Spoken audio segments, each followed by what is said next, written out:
Umat yang dicintai Tuhan, selamat sore berkah dalam. Selamat datang di Kompleks Gereja Santo Yosef Majasem.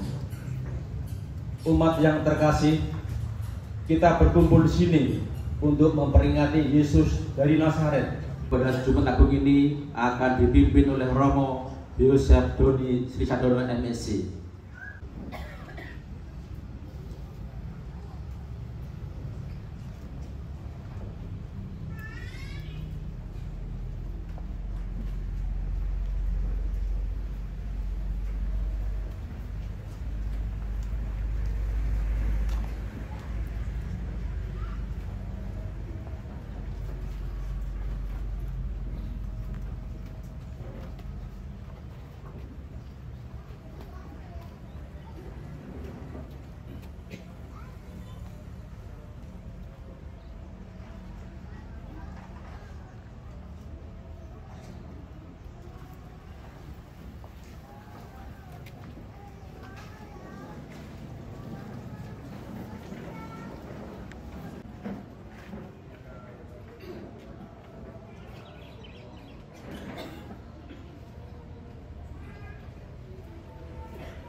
Ingatlah ya Allah Bapa akan belas kasih-Mu. Kuduskanlah dan lindungilah selalu hamba-hamba-Mu. Bagi mereka lah Kristus Putra-Mu telah memulai misteri Paskah dengan penumpangan darahnya. Sebab Dialah yang hidup dan berkuasa bersama Dikau dalam persatuan Roh Kudus, Allah sepanjang segala masa. Amin. Bacaan dari kitab Nabi Yesaya. Beginilah firman Tuhan, sesungguhnya hambaku akan berhasil, ia akan ditinggikan, disanjung dan dimuliakan.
Ya Tuhan Allah yang setia.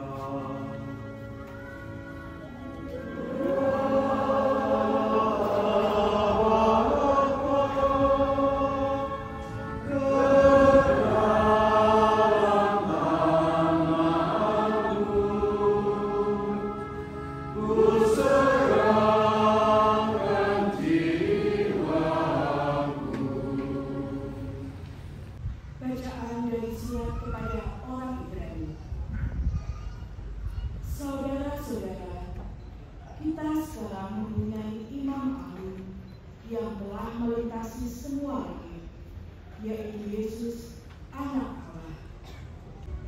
Terpujilah Kristus Tuhan, Sang Raja kemuliaan kekal. Terpujilah Kristus Tuhan,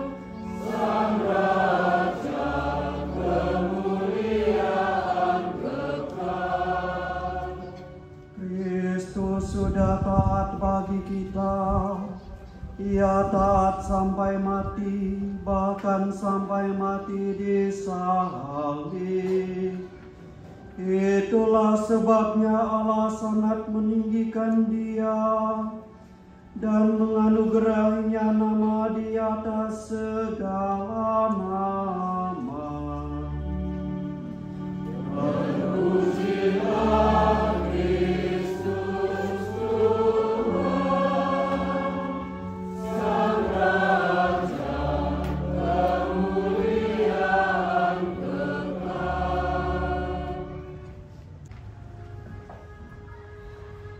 Inilah kisah sengsara Tuhan kita Yesus Kristus menurut Yohanes. Kalau misalnya saya punya satu potong batu bata itu saya pegang di sini, terus saya lempar begitu, Anda pasti mulai was-was. Apalagi kalau saya sudah ancang-ancang begini, ini mulai bubar. Mau dilempar batu kita itu mulai bubar. Mungkin ada yang sudah lari, ada yang nggak sempat. Nah, ketika batu itu benar-benar saya lempar, mungkin yang nggak sempat lari akan menunduk atau akan menangkis atau apapun lah. Yang saya mau katakan dengan ini adalah bahwa manusia itu diberi insting, diberi naluri untuk mempertahankan hidupnya. Itu ada di tubuhnya, di tubuh kita. Insting naluri mempertahankan hidup itu ada di tubuh kita, yang kita sebut sebagai gerak refleks. Misalnya Anda jalan di jalan berdebu, lalu ada debu terhambur, pasti otomatis Anda menutup mata. Atau kalau Anda tidak dipukul orang, Anda pasti otomatis menangkis, berusaha supaya Anda tidak terlukai. Dan kalau Anda lapar, pasti Anda cari makan.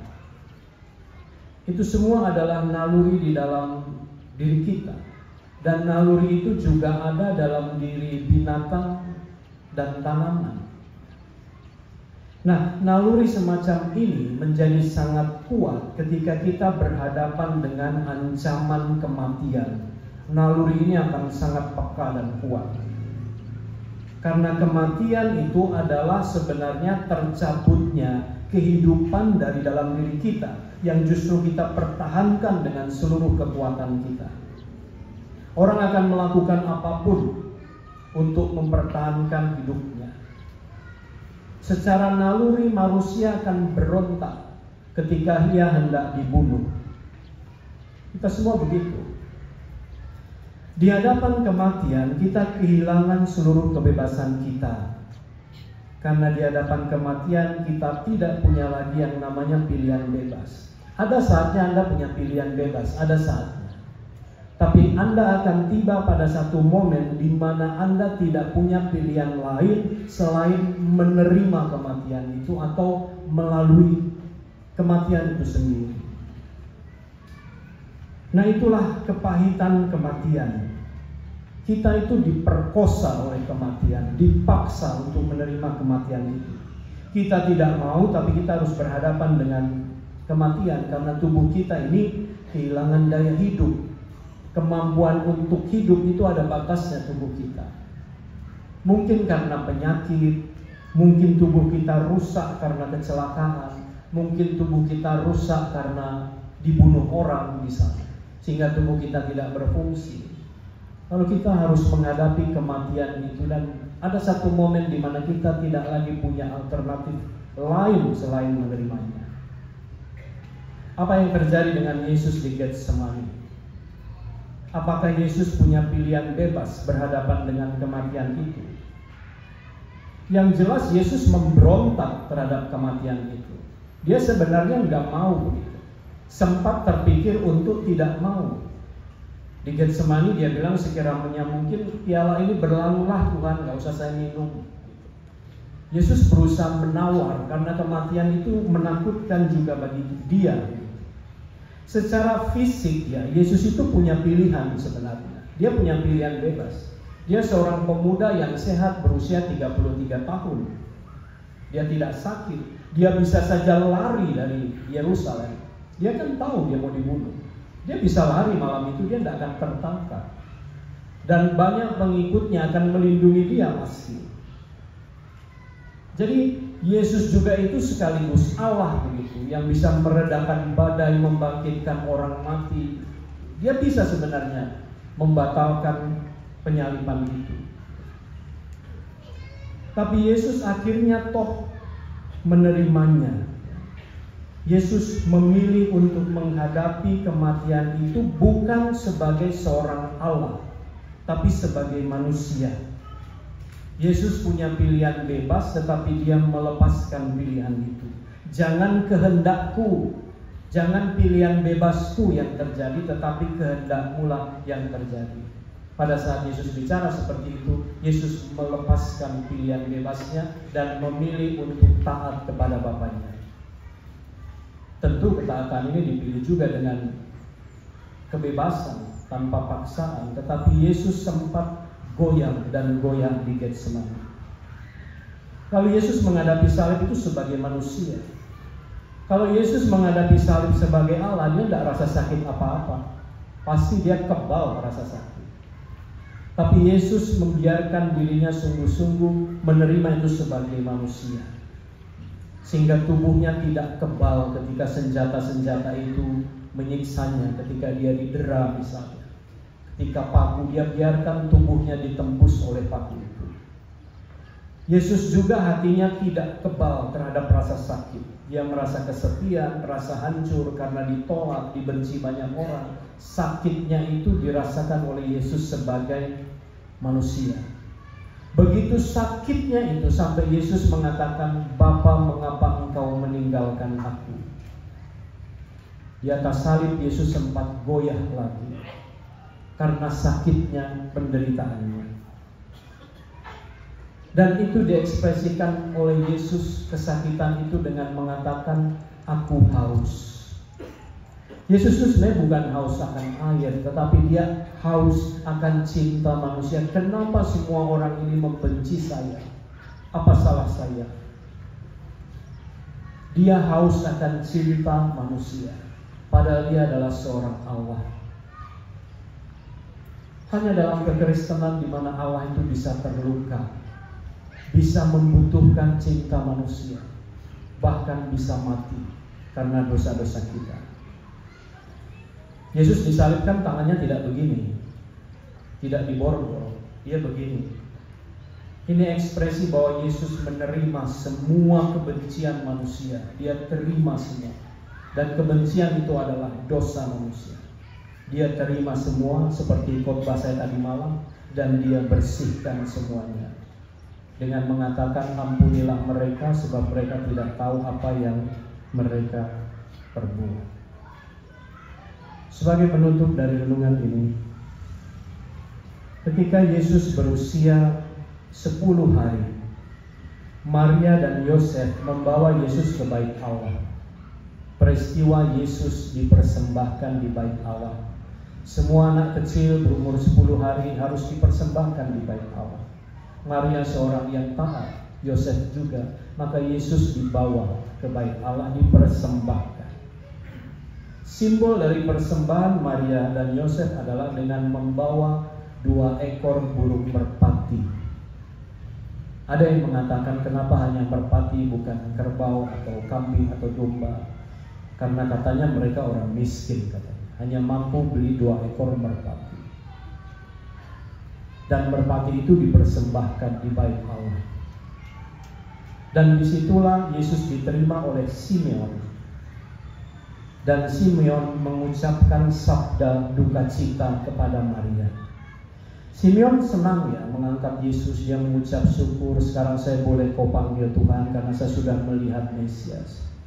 Tapi ketika bicara dengan Maria, Simeon mengatakan, sebuah pedang akan menembus jiwamu Maria. Waktu itu Maria tidak mengerti apa maksudnya. Pedang apa? Kenapa menembus jiwa saya? Sebuah gambaran penderitaan yang luar biasa dahsyat. Simeon bisa melihat bahwa Yesus yang masih 10 hari, 33 tahun kemudian akan disalibkan. akan mati di salib menggantikan 2 ekor burung merpati tadi. Karena 2 ekor burung merpati itu sekali lagi bukan untuk dipelihara di bait Allah, karena imam kepala mau biara burung, tidak. Itu disembelih, dipotong leher merpati itu dan darahnya ditaburkan, dicipratkan di altar sebagai lambang pengorbanan. Maria tidak mengerti, tapi Simeon melihat 33 tahun lagi bukan merpati ini yang akan disembelih, tapi anakmu ini akan disembelih menggantikan seluruh kurban Israel, seluruh korban kita, penebusan dosa kita. Pekan suci seringkali kita melihatnya begini. Kalau Anda lihat film atau Anda lihat wayang atau kesenian apapun itu, kita sering mengatakan lakon menang keri, ya kan? Yang pemeran utama menangnya nanti terakhir, kalah dulu nggak apa-apa, babak belur dulu nggak apa-apa, nanti menangnya terakhir. Lakon menang keri, jagoannya menang nanti di akhir film. Minggu Palma, Yesus di atas angin, dia disambut sebagai raja. Kamis Putih masih, dia pesta malam Paskah makan. Lalu kita sering mengira bahwa Jumat Agung Yesus jatuh ke titik nol karena dia dihina seperti itu. Lalu kita bilang tenang, lakon menang keri, nanti lihat dia akan bangkit. Lalu dia bangkit, oh naik, dan makin memuncak dia naik ke surga. Seolah-olah grafiknya begini, lalu dia naik ke surga. Itu yang kita bayangkan. Saya kasih tahu Anda hari ini, Yesus gak pernah kalah satu kali pun. Bahkan Jumat Agung adalah kemenangan terbesar dari Yesus. Justru karena dia tidak melawan semua kebencian itu. Yesus gak pernah kalah, maaf saja. Gak pernah dia kalah. Dia sudah menang dari awal film sampai akhir film. Dia gak pernah kalah. Meskipun dia tersungkur, mukanya menghantam tanah, meskipun dia berdarah-darah, nggak kayak orang lagi, ecce homo katanya. Lihat manusia yang tidak seperti manusia lagi. Yesus memenangkan semua itu. Justru ketika Yesus tidak membalas semua kebencian itu, iblis itu kalang kabut.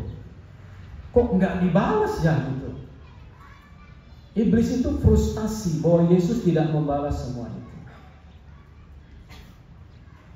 Dan puncak dari kemenangan Yesus pada peristiwa Jumat Agung ketika dia mengatakan ampunilah mereka sebab mereka tidak tahu apa yang mereka perbuat. Wah, itu kekalahan terbesar dari iblis.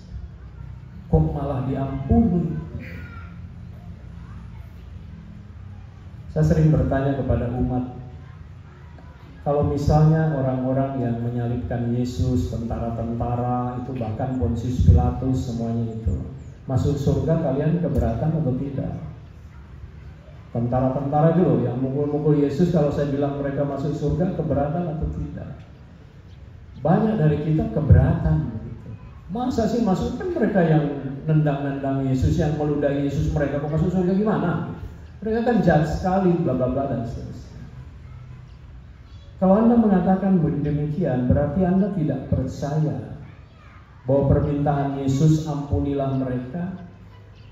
Gak mungkinlah permintaan Yesus tidak dikabulkan Bapaknya. Jadi ketika Yesus wafat dan dia mengatakan selesailah sudah, otomatis seluruh Golgota itu diampuni dosanya. Karena Yesus yang minta. Ya, masalah itu nanti mereka berdosa lagi, tanggung jawab mereka. Tapi pada poin Yesus meminta mereka diampuni, semuanya diampuni, sejahat apapun mereka. Dan disitulah kemenangan terbesar dari Yesus. Dunia melihat dia kalah, tapi sebenarnya surga melihat seorang pemenang, Yesus yang taat hingga wafat.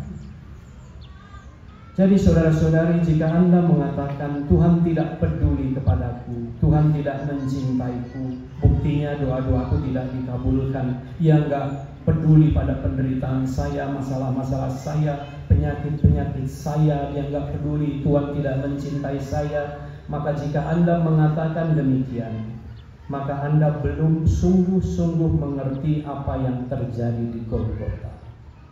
Anda harus masuk katekumen lagi, belajar lagi. Yesus sangat mengasihi kita. Dia memberikan segala-galanya, bahkan mahkota kemuliaan. Dia sudah berikan semua pada kita untuk membawa kita ke surga. Semoga demikian. Allah yang Maha Kuasa dan kekal, dalam diri Kristus Engkau telah menyatakan kemuliaan-Mu kepada segala bangsa. Lestarikanlah karya kerahiman-Mu, agar gereja-Mu yang tersebar di seluruh dunia tetap mengakui nama-Mu dengan iman yang teguh, dengan pengantaran Kristus Tuhan kami.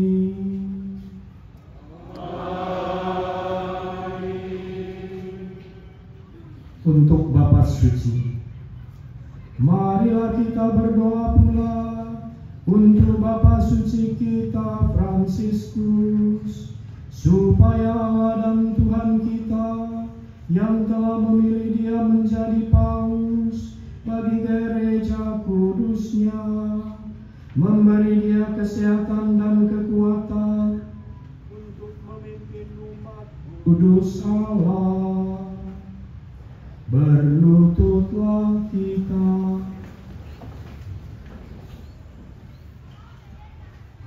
Berdirilah. Allah yang Maha Kuasa dan kekal, segala sesuatu ada berdasarkan keputusan-Mu. Sudilah mendengarkan doa-doa kami, dan dengan kasih sayang-Mu lindungilah Imam Agung kami yang telah Engkau pilih bagi kami. Semoga umat Kristiani yang Kau percayakan kepada penggembalaannya berkembang dalam iman dengan pengantaran Kristus Tuhan kami.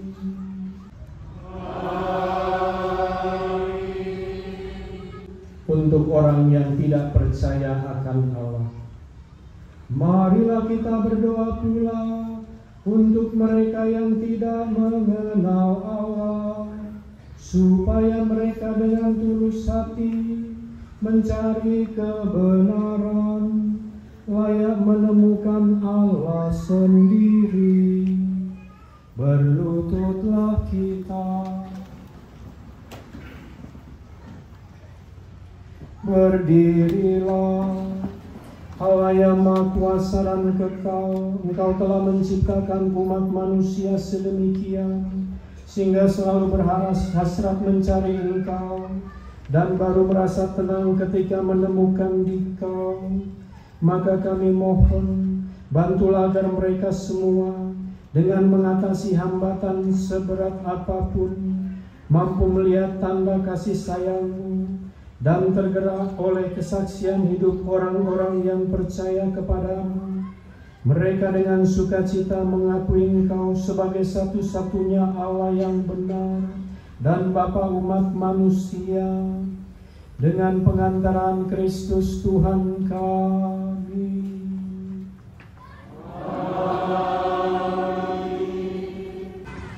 Untuk orang yang menderita,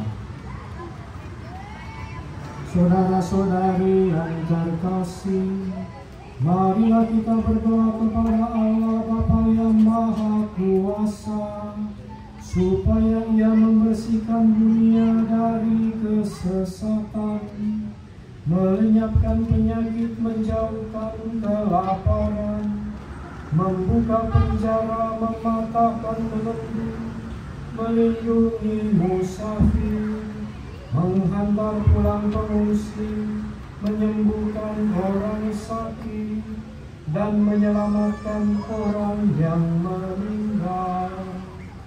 Berlututlah kita. Berdirilah. Allah yang Maha Kuasa dan kekal, Engkau menghibur yang berduka dan menguatkan yang menderita. Kiranya jeritan doa semua orang yang tertimpa kesusahan apapun sampai di hadirat-Mu, Semoga semua yang berada dalam kesesakan bersuka cita karena menerima belas kasih-Mu. Dengan pengantaran Kristus Tuhan kami.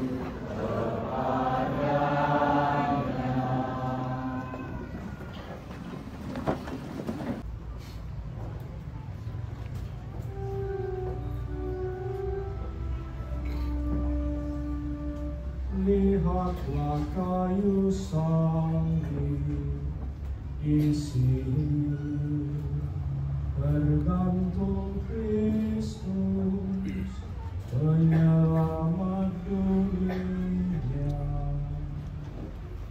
Mari kita bersembah sujud kepada-Nya.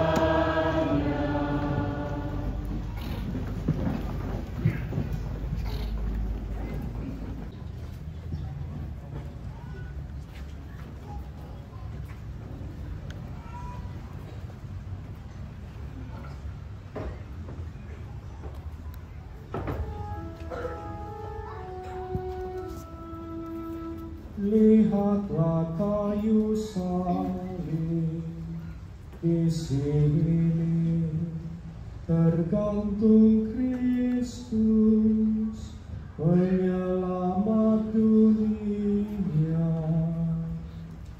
Mari kita bersembah sujud kepada-Nya.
yang cahaya bertata mulia selalu selamanya.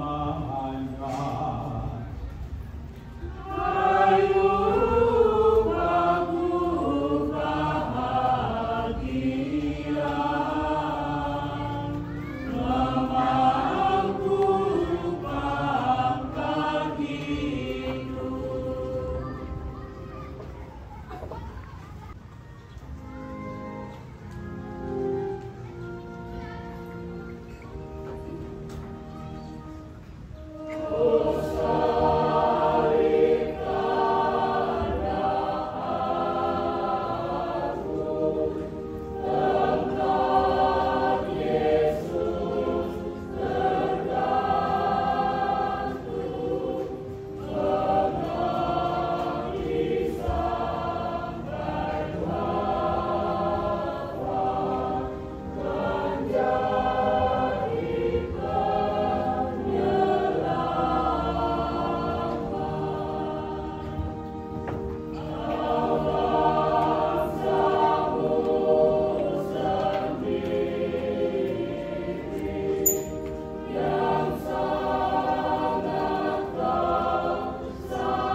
kekal dan kuasa. Kau telah memulihkan kebahagiaan kami berkat wafat dan kebangkitan Putra-Mu. Peliharalah karya belas kasih-Mu dalam diri kami, agar kami yang telah ambil bagian dalam misteri ini dapat hidup penuh bakti kepadamu. Dengan pengantaran Kristus Tuhan kami. Amin. Tundukkanlah kepalamu untuk menerima berkat Tuhan. Kami mohon ya Tuhan, semoga turunlah berkat berlimpah ke atas umat-Mu ini yang telah mengenangkan wafat Putra-Mu sambil mengharapkan kebangkitannya. Berikanlah pengampunan, anugerahkanlah penghiburan, tumbuhkanlah iman yang kudus, berikanlah jaminan penebusan yang kekal dengan pengantaran Kristus Tuhan kami.